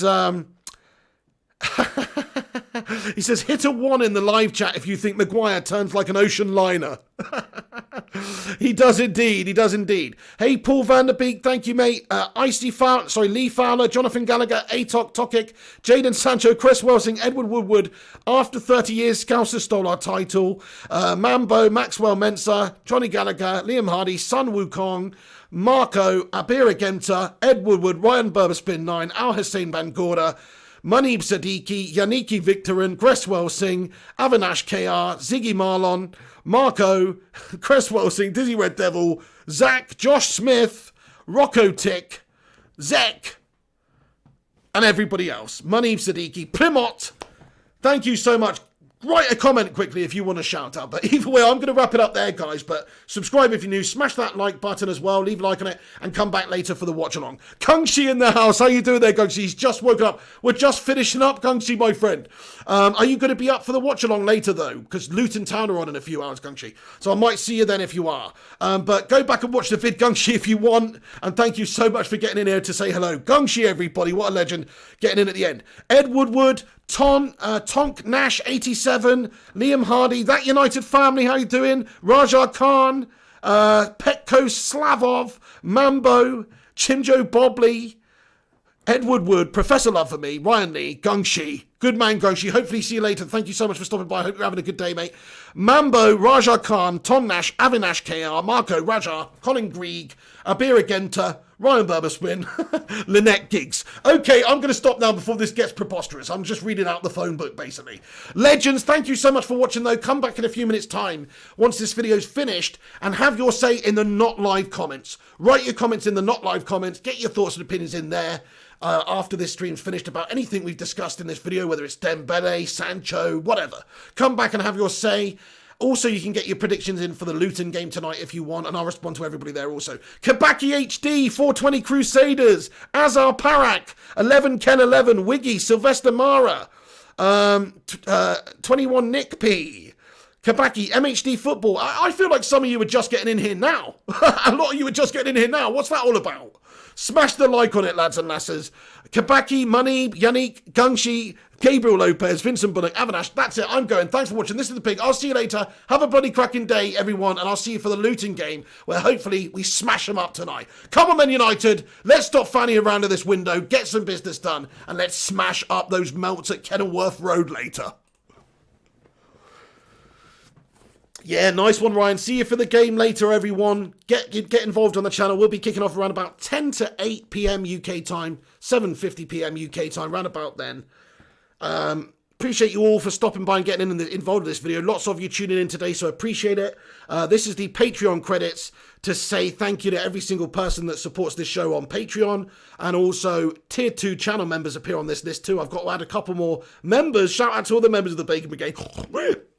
But a couple that upgraded to the Tier 2, such as YOLO Man, etc. So these people will be added very soon.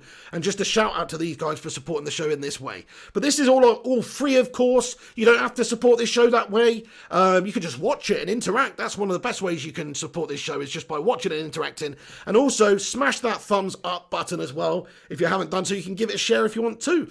But anyway, like I say, I'll be back later for the game. So tune in round about 10 to 8 tonight. And hopefully we have a good game of football. Hopefully Man United play well and score some bloody goals. If not, it's going to be absolutely gash-tastic. But I'll see you there, lads and lasses. Take it easy.